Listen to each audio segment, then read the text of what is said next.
Thank you. Oh dear. Okay. So thank you very much. I came over here from another meeting with a very brief pause in between. They're going to have a new campaign to try to raise money for Penn State. I hope some of it comes this direction. But they were having a brainstorming session this morning with the new campaign formers, with a number of persons. And the question was, what is it that makes Penn State a little special? Why is it that Penn State seems to hit a little bit above its weight all the time? And the guys who had come in from outside said, we heard there's something good in the water. There's something going on here, and I don't know what it is.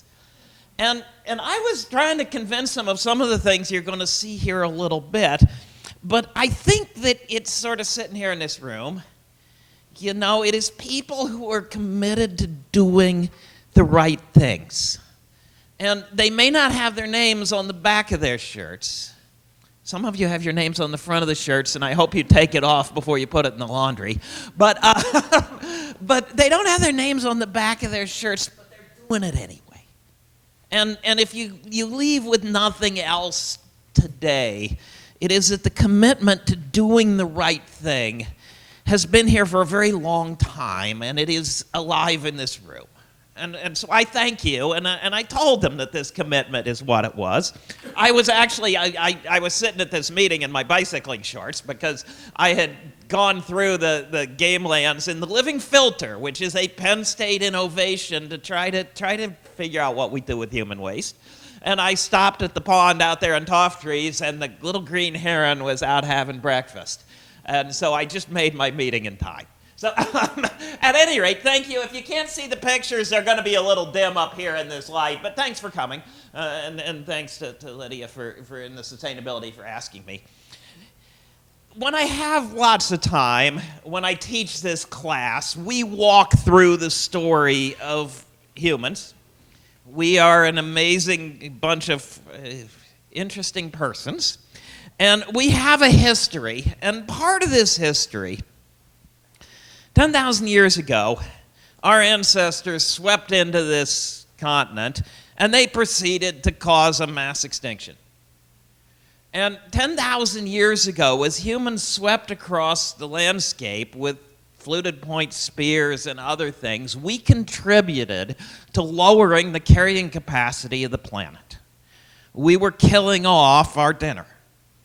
And it's an uncomfortable story. There are people that still don't like this story. But it is reasonably clear that the world was overpopulated with a few million people.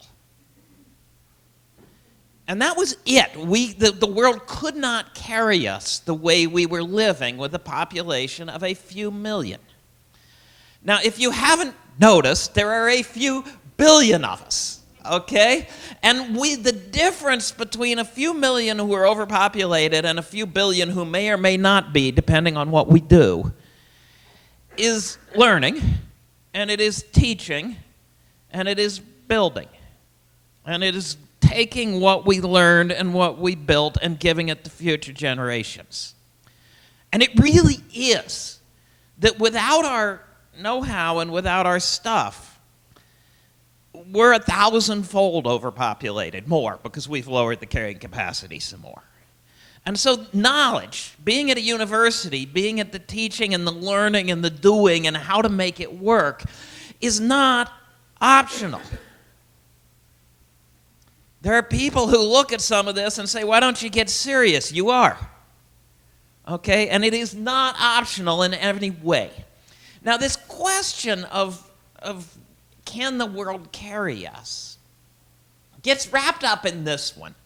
And what you've noticed happening in the world recently is that in places where people are fairly confident that any kids they have will grow up, and in places where people can make decisions and choices and make them work and have interesting things to do, we replace ourselves and not more. In places where people don't have choices And in places where people are not sure their kids are going to grow up, they have 6 or 8 or 10 or 12 because they want 2 of them to survive. And in places where they have choices and where they have confidence that their kids will grow up, they choose to have how many they want. And some people have none, and some people have 12, but it's a choice. And throughout all of human history, until about right now, we've never had the choices and the confidence. And so population has grown as a response to we don't want our kids to die. Right? And now we're the first generation in history that if we can supply power to people, choices to people, that the world can reach sustainability. It is possible. And no one ever could say that before. Okay?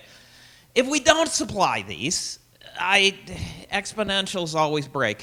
And that's not a pretty turf. Okay, but where we stand right now, as you well know, there's 7 billion of us. About 5 billion of us have pretty good. Our kids will grow up and we have things to do. And so if we can double that number, from the time we were hunter-gatherers, we have doubled the human population about 10 times. It doubled and redoubled and re-re and re-re-re-re and re-re-re-re-re and 10 doublings. One more doubling, and we could think about a sustainable world. Okay? But some of what we're doing to support that 5 billion is very clearly not sustainable. And so that's where I'm going to go. And if you go talk to the UN, they'll say, well, there's water, there's food, there's phosphorus for fertilizer, there's soil. But I'm gonna walk you through energy. You started with the solar cells. Okay, let's walk through energy a little bit. But first, just a very brief thing. You know, I go to cold places. I used to go to cold places. I haven't been to a cold place in years. Students go to cold places. I answer email. But, you know, some of you have seen these pictures. I used to go, and, you know, and that was a good day, and that was a bad day. And you know, I used to go, and we did things, and we studied ice, and so on. But what I want to remind the first time I went to Greenland, we got on the plane and we went up there for 3 weeks. And it was a short season, but we're cooking our own stuff, and we didn't have an outhouse in those days. And we didn't have comms worth darn. Right? We had a radio, and we had another radio, and you know, a really, really good day we could get a call out, but usually we couldn't. And if something had gone wrong, it wouldn't have been very pretty. And now, of course, when they go, they got a satellite phone. It works. And some of you have seen me do this. I apologize if you have, but I have my cell phone here. You know, this thing is science and engineering, and most people, it's just complete magic. Right? You think about it, and this is just, I love doing this. You go into a school class somewhere, and you ask somebody, what is it? And they say, it's your phone. And then you say, what's it made of? More than once, I have had, you get this, you know, when you ask a class for an answer, there's a silence. And more than once, I've had the bright student say, cell phone parts? Right? What's it made of? It's sand that they get the silicon for the chip, and they get the glass. And it's oil that they make, some sort of organic that they make the plastic from. And it's the right rocks. The ones with the rare earth elements and the gold and the copper and what have you. Right? It is sand, oil, and rocks. And that is all. And if you put the sand, oil, and rocks out here, the right rocks, and waited for them to turn into a cell phone, right? If you gave them to the Senate and waited for the Senate to turn them into a cell phone, right? But we did. And it is knowledge. And it is teaching and building and learning and a little bit of marketing and some design and some art in there. These things are amazing. But it happened. And it works. And all it is knowledge built together and passed on.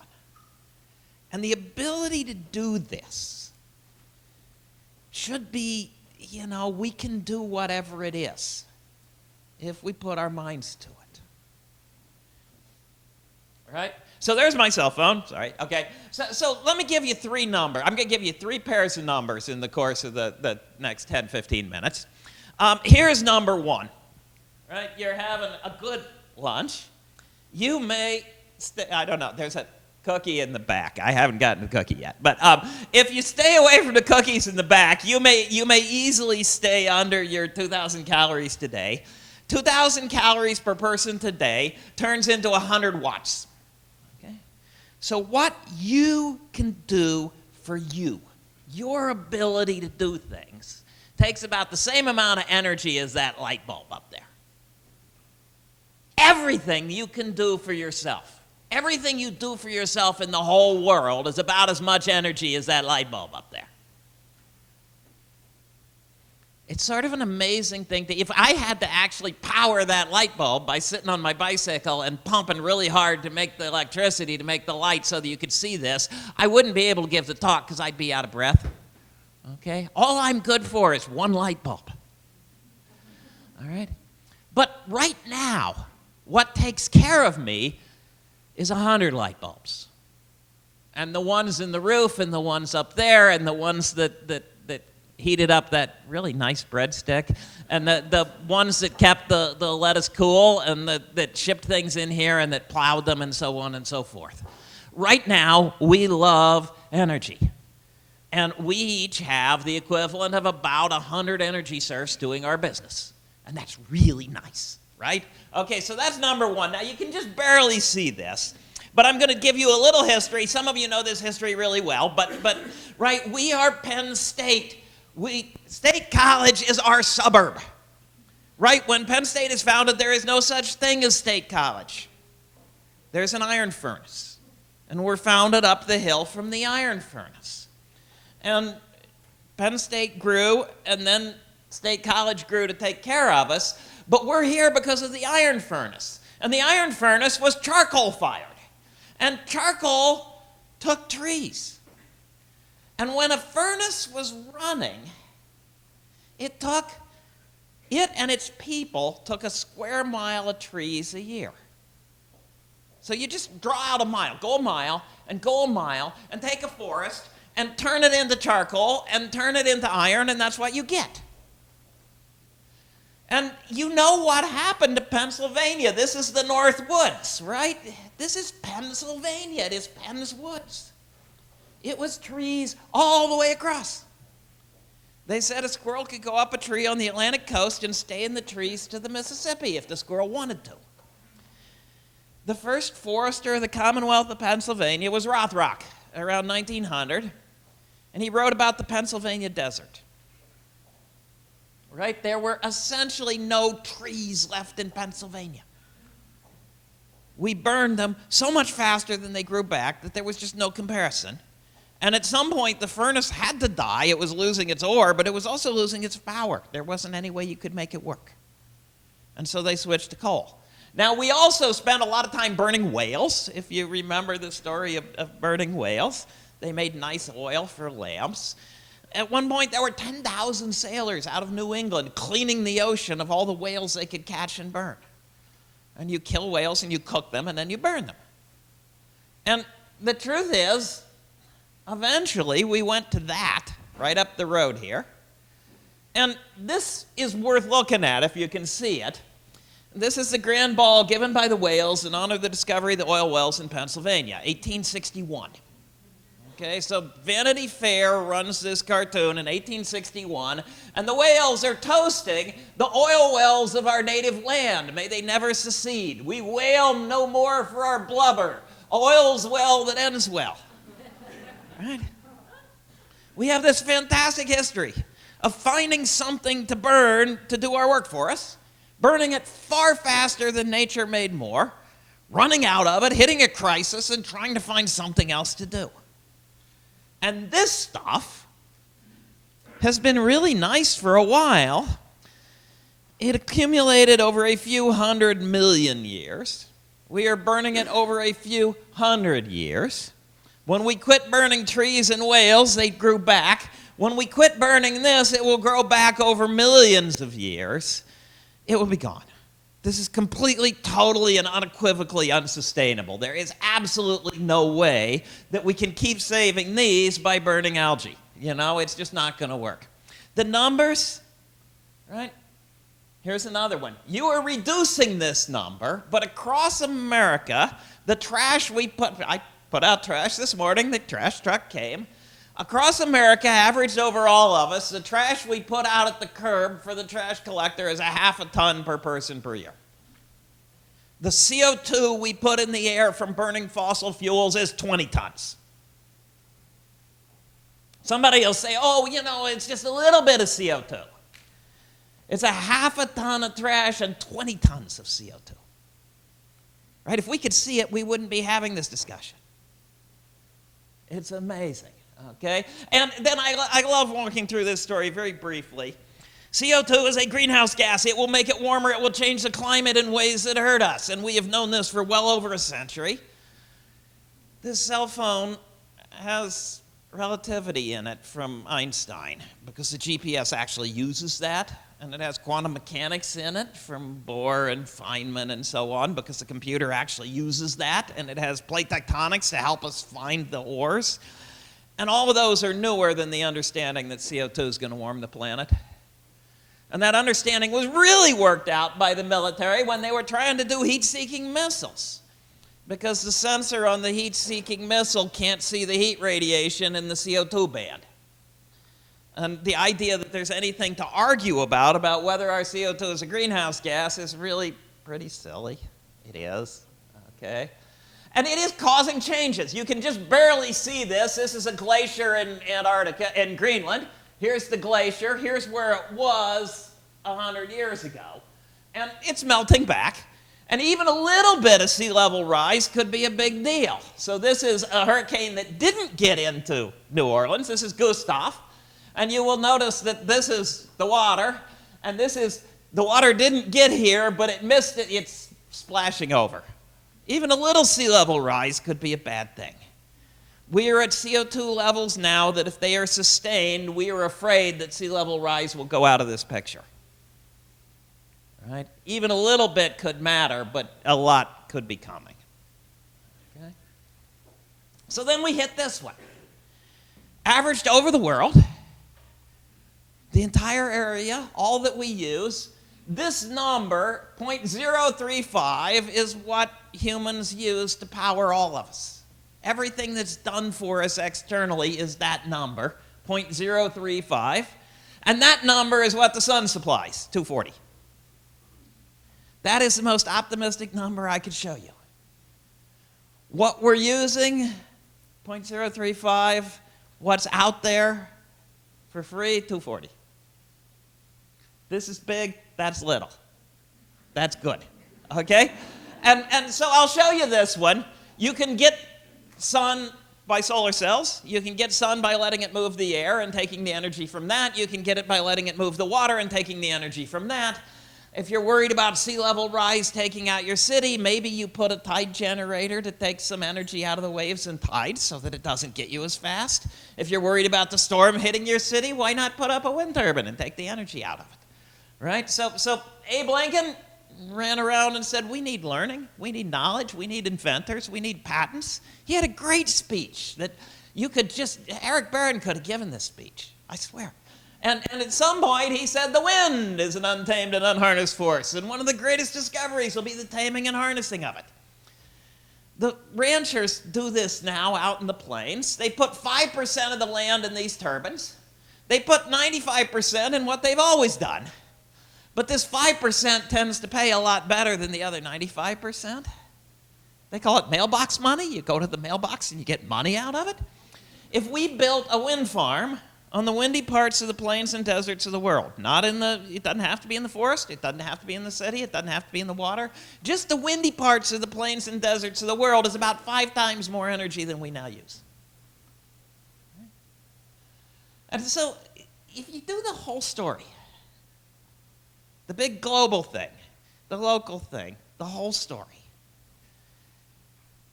they're scary things. And we can screw it up real bad. And we can see how right? Humans made the drought in Syria more likely. The drought happened. The farmers moved to the city. They couldn't drill deeper to get water. Things broke up. We have ISIS and civil war and all sorts of horrible things. We know how to screw this up. But we're the first generation in all of history that knows how to not screw it up. We know how to build something that we could keep doing. And getting from here, where we're keeping billions of people alive in ways that we can't keep doing and we have to change, to one that we could do forever, you know, it's all of us and everywhere and all the time. But in some sense, you're the centerpiece, right? You're sustainability, you're green. And it's not going to be easy because it's sort of everything we do at some level is going to need to be fine-tuned, and little pieces of it are going to have to change a lot. But we're the first generation in history with enough knowledge that we know we could do it. And taking that knowledge and making it work for people is, in some sense, the most important thing we can do. And you don't have your name on the back of your shirt, but you're part of the team that's doing that. And so I'll just thank you. I'll leave you with my iceberg and my rainbow, and I'll thank you for what you do. But it matters. And you're going to go back and you're going to do your work, and somebody's going to yell at you because they don't want to recycle. But it's part of something that's really big, and it's part of something that's really important, and it's part of something that builds on a history that we've been doing here for a lot of centuries, and that we can do. So thank you.